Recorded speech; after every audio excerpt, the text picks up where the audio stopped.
ঘড়ির কাঁটা ঘুরছে, সময় কিন্তু থেমে নাই। এই যে হ্যালো ইন্ডিয়া, আপনাদেরকে বলছি, আপনারা কিসের এত পাওয়ার দেখাচ্ছেন, কিসের এত ক্ষমতা দেখাচ্ছে? ঘুঘু দেখেছেন কিন্তু ঘুঘুর ফান দেখেন নাই। একটু অপেক্ষা করেন, একটু অপেক্ষা করেন। যারা ইসলামকে অপমান করেছেন, যারা আল্লাহর ঘর মসজিদ ভেঙেছেন, তাদের ধ্বংস অনিবার্য, তাদের ধ্বংস অনিবার্য।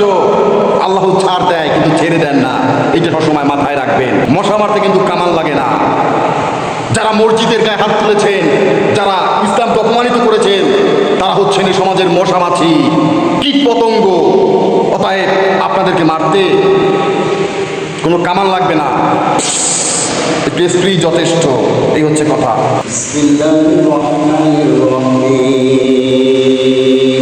আল্লাহু লা ইলাহা ইল্লা হুয়াল হাইয়ুল কাইয়্যুম লা তাখুযুহু সিনাতুন ওয়ালা নাওম লাহু মা ফিস সামাওয়াতি ওয়া মা ফিল আরদ মান জাল্লাযী ইয়াশফাউ ইনদাহু ইল্লা বিইذনিহি ইয়ালামু মা বাইনা আইদিহিম ওয়া মা খালফাহুম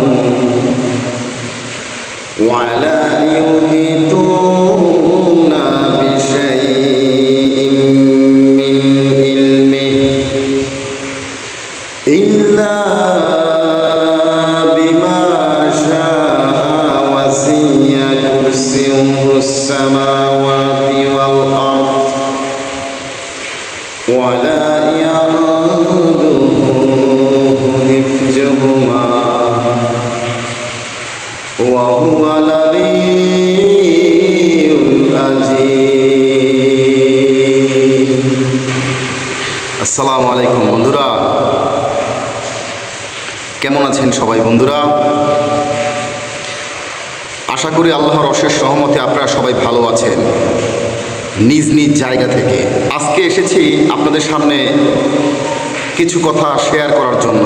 আমি বর্তমানে অবস্থান করছি একটি মসজিদের ভিতরে। চলার পথে একটা মসজিদের ভিতরে অবস্থান করছি। বাইরে প্রচণ্ড বৃষ্টি, প্রচণ্ড পরিমাণ বৃষ্টি। তো সেই বৃষ্টির ভিতরে মসজিদের ভিতরে এসেছি, আশ্রয় গ্রহণ করেছি। মসজিদের ভিতরে আশ্রয় গ্রহণ করেছি। এখন কথা হচ্ছে, যে বিষয় নিয়ে আপনাদের সামনে আমি উপস্থিত হয়েছি সেটা হলো এই মসজিদ, আল্লাহর ঘর মসজিদ। এই বিষয়টা নিয়ে একটু আপনাদের সামনে উপস্থিত হয়েছি। আপনারা হয়তো আমাকে অনেকে অপছন্দ করেন বা পছন্দ করেন, যাই যা হোক। এখন কথা হচ্ছে, আপনার সামনে যদি আমি উপস্থিত না হই, এই ক্যামেরার সামনে, ক্যামেরা যদি ওপেন না করি এই ডিজিটাল প্ল্যাটফর্মে, তাহলে তো আমি আপনার সামনে কথা বলতে পারবো না। এখন কথা হচ্ছে, পৃথিবীর মানুষের, সব মানুষের সবসময় এক পছন্দ থাকে না। কাউকে পছন্দ হয় বা হয় না, এটা স্বাভাবিক, এটা যার যার ব্যক্তিগত ব্যাপার, এটা হতেই পারে। কিন্তু আমার কথা হচ্ছে, আমাকে যদি কেউ ভালো না লাগে, তাহলে আমি স্ট্রেট ফরওয়ার্ড বলে দিচ্ছি বন্ধুরা, মাইন্ড করবেন না। এই ডিজিটাল প্ল্যাটফর্মের যে কমিউনিটি গাইডলাইন্স খুবই স্ট্যান্ডার্ড গাইডলাইন্স। আমার খুব ভালো লাগে এই ডিজিটাল প্ল্যাটফর্ম। যারা আমাকে পছন্দ করেন না তারা আমাকে আনফলো দিয়ে দেবেন, ফলো দেবেন না। যদি ফলো দেন তাহলে আমার ভিডিও আপনার সামনে যাবে, আর যদি পছন্দ না করেন তাহলে ফলো দেওয়ারই দরকার নাই, তাহলে আর আমাকে দেখবেন না, সোজা কথা। বন্ধুরা, যাই হোক, যে বিষয়বস্তু নিয়ে আপনাদের সামনে উপস্থিত হয়েছি সেটা হচ্ছে যে এই যে মসজিদ ঘরে বসে কথা বলছি, আল্লাহর ঘর মসজিদে বসে কথা বলছি, এই মসজিদ হচ্ছে একটা পবিত্র স্থান। ইদানিং দেখছি আমাদের পাশের যে রাষ্ট্র ভারত ইন্ডিয়া, সেখানে প্রচুর পরিমাণে মসজিদ ভাঙা হচ্ছে।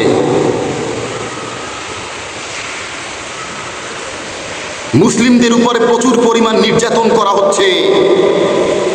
এটা দেখে আমি খুবই দুঃখ পেয়েছি যে একটা মানুষ আর একটা মানুষের প্রতি ক্ষোভ থাকতেই পারে, স্বাভাবিক, কিন্তু এই জন্য কি আল্লাহর ঘর মসজিদ, সেখানে বুলডোজার দিয়ে শত শত মসজিদ ভেঙে ফেলবো?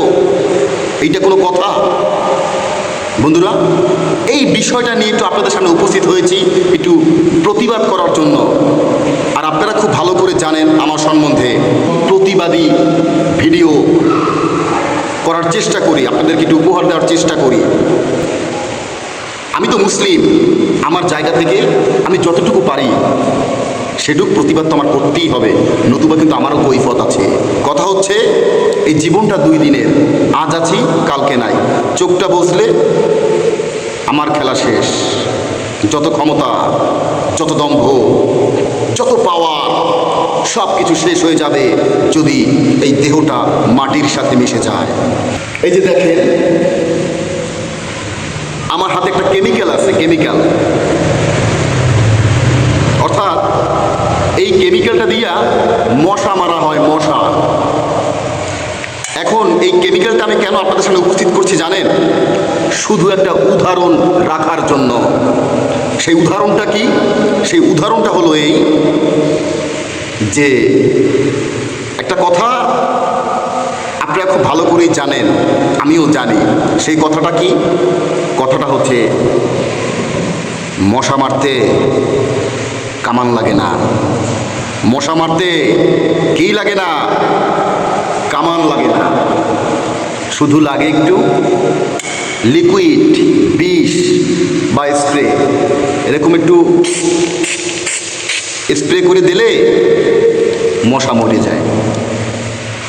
তা সামান্য একটু হাওয়া, একটু বাতাস, একটু কেমিক্যাল দিলে যদি মশা মরে যায়, তাহলে সেখানে কামান ব্যবহার করব কেন? বিষয়টা বুঝতে পেরেছেন বন্ধুরা? আমার কথা হচ্ছে, যারা পৃথিবীর বুকে আল্লাহর ঘর মসজিদ অপমান করে ভাঙছে, এই পৃথিবীর বুকে যারা মুসলিমদের অপমান করছে, তারা হচ্ছে এ সমাজের মশা মাছি। তারা হচ্ছে সমাজের কি? মশা মাছি। একটু সাধারণ স্প্রে করলেই মরে যায়। কিন্তু বিষয়টা হচ্ছে সেই স্প্রেটা কে ব্যবহার করবে, সেই কেমিক্যালটা কে ব্যবহার করবে? সেইটা ব্যবহার করবে মহান আল্লাহ তাআলা। এই পৃথিবীর যে মালিক, এই দুনিয়ার মালিক, মহান আল্লাহ তাআলা হচ্ছে প্রচণ্ড পরিমাণ দয়ালু, প্রচণ্ড পরিমাণ দয়াবান। বন্ধুরা, প্রচণ্ড পরিমাণ দয়ালু, যার কারণে যারা মুসলিমদেরকে অপমান করছে, অপমানিত করছে, আল্লাহর ঘর মসজিদ ভাঙছে, তাদেরকে কিছু বলছে না, কেননা তাদেরকে শুধরাবার সময় দিয়েছে। 100 ভাগ ভালোবাসার 1 ভাগ ভালোবাসা দুনিয়ায় নিক্ষেপ করেছেন মহান আল্লাহ তাআলা। তাতেই মায়ের প্রতি সন্তানের কি টান, সন্তানের মায়ের প্রতি টান, স্বামী স্ত্রীর ভিতরে টান, আর 99 ভাগ ভালোবাসা মহান আল্লাহ তাআলার কাছে। তাহলে তার কাছে কিভাবে মায়াটা কাজ করে, দয়া কাজ করে, বুঝতে পেরেছেন বন্ধুরা? এই জন্য এই সমাজে অনেক পাপিষ্ঠ ব্যক্তি, অনেক গুনাহগার ব্যক্তি গুনাহ করে, পাপ করে পার পেয়ে যায়, মনে করে কি আর হবে, কিছু হবে না। আল্লাহ ছাড় দেয় কিন্তু ছেড়ে দেন না। যে পাপ করবে সে তার কর্মের ফল ভোগ করতে হবেই হবে।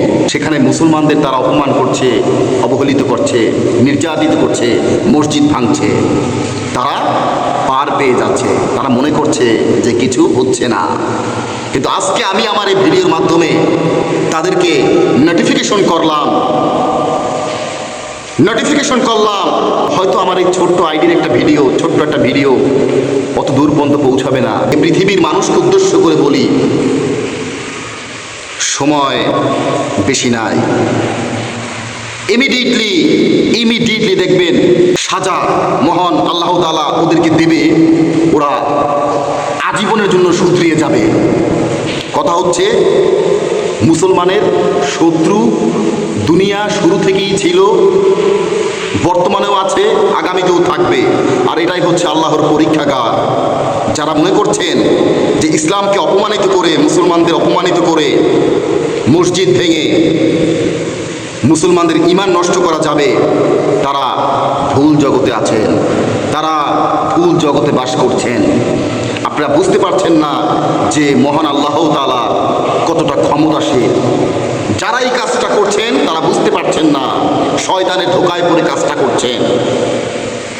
বিগত দিনে এরকম বহুত মশা মাছি, অনেক হিস্টোরি এরকম আছে, ইসলামের হিস্টোরি বললে আপনারা জানতে পারবেন বা আপনারা জানেন যে বহুত মশা মাছি এরকম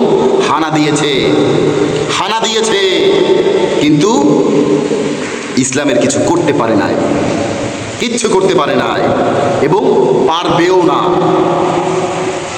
শুধু আল্লাহ পাক দয়া দেখাচ্ছে, মায়া দেখাচ্ছে যে যারা ভুল করছে তোমরা শুধরাও। আর এটাই হচ্ছে দুনিয়া, আল্লাহর পরীক্ষাগার। আমরা বাংলাদেশে বসবাস করছি, এটা একটা পাঁচমিশালি মানুষ এই বাংলাদেশে বসবাস করে। মুসলিম, হিন্দু, বৌদ্ধ, খ্রিস্টান সবাই মিলে আমরা এই বাংলাদেশে বসবাস করি। কই আমাদের ভিতরে তো কোনো হুরজুন নাই, কোনো গন্ডগোল নাই, কোনো গ্যাঞ্জাম নাই, কোনো মারামারি নাই, কোনো কাটাকাটি নাই।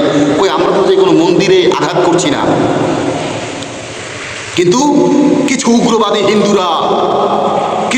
উগ্রবাদী হিন্দুরা তারা এই পৃথিবীটাকে মানে উত্তপ্ত করতে চাচ্ছে, এই পৃথিবীটাকে তারা জলাতঙ্কে পরিণত করতে চাচ্ছে, যার কারণে তারা উঠে পড়ে লেগেছে ইসলামের বিরুদ্ধে। আরে ভাই, তোমরা বোকার রাজ্যে বাস করছো। এই বাংলাদেশে কোনো ইন্ডিয়ার সাহায্য সহযোগিতা লাগবে না, দেখি বাংলাদেশ চলতে পারে কি না। একটা কথা সবসময় মাথায় রাখবেন বন্ধুরা, মহান আল্লাহ তাআলা যা করে, বান্দার জন্য যা করে, আল্লাহ ভালোর জন্যই করে। এইটা সবসময় মনে করবেন, মাথায় রাখবেন। যা হোক, যত বিপদ আপদ বালা মুসিবত যা হোক, আল্লাহ যা করে বান্দার ভালোর জন্য করে।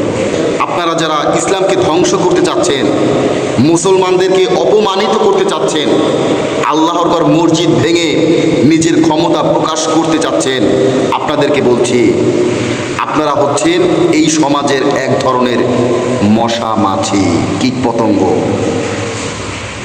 যদি আল্লাহ তাআলা চায়, যখন আল্লাহ তাআলা গজব নাজিল হবে, তখন আপনারা শ্বাস করারও সময় পাবেন না, ইঁদুরের গর্তও পাবেন না দৌড়িয়ে পলাবার জন্য। বললাম তো, কারণ আপনারা তো খুব ভালো করে জানেন প্রকৃতির যে কয়টা শক্তি আছে, যেমন ভূমিকম্প, ঝড়, ঘূর্ণিঝড়, বৃষ্টি, এগুলো কিন্তু মানুষের হাতে নাই, এগুলো সব কিছু আল্লাহর হাতে। এরকম ধৈর্যটা লাড়া দেবে, লাড়া মনে করেন এই যে মশার বিষটা এরকম ধরিয়া এরকম একটা লাড়া দিলে সব চানাচুরের মতো চুরমার হয়ে যাবে। তখন আর পালাবার জায়গা পাবেন না, আর মসজিদ ভাঙারও সময় পাবেন না, তখন শুধু দৌড়ের উপর থাকবেন। কথা হচ্ছে, আমি বোঝাতে চাই, যতদিন দেহ আছে শক্তি আছে, দেহ থাকবে না কোনো শক্তি থাকবে না। আল্লাহকে চেনার চেষ্টা করেন, আল্লাহকে বোঝার চেষ্টা করেন। এই যে দেখছেন চাঁদ, সূর্য, তারা, যাই যা বলেন, পৃথিবী, গাছপালা, পাহাড়, পর্বত, সব কিছু মহান আল্লাহ তাআলা সৃষ্টি করেছে।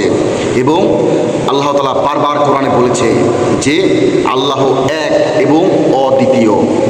আল্লাহ পাক কাউকে জন্ম দেন না, তিনি জন্ম নেনও না। আল্লাহ একজনই। এই পৃথিবীর সব কিছু মহান আল্লাহ তাআলা সৃষ্টি করেছে, কিন্তু কিছু মানুষ ভুলক্রমে, ভুলবশত বিভিন্নভাবে ছড়িয়ে ছিটে গেছে, ছড়িয়ে ছিটিয়ে আছে।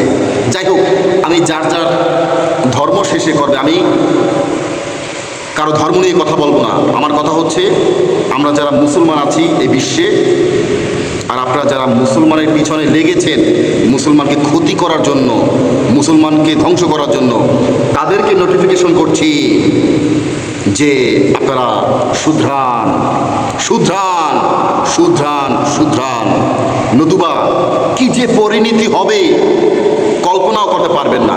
আমি আমার জায়গা থেকে আজ করতে পারছি যে দেখতে পারবেন যে এই বস মিঠুর কথা সত্য নাকি মিথ্যা।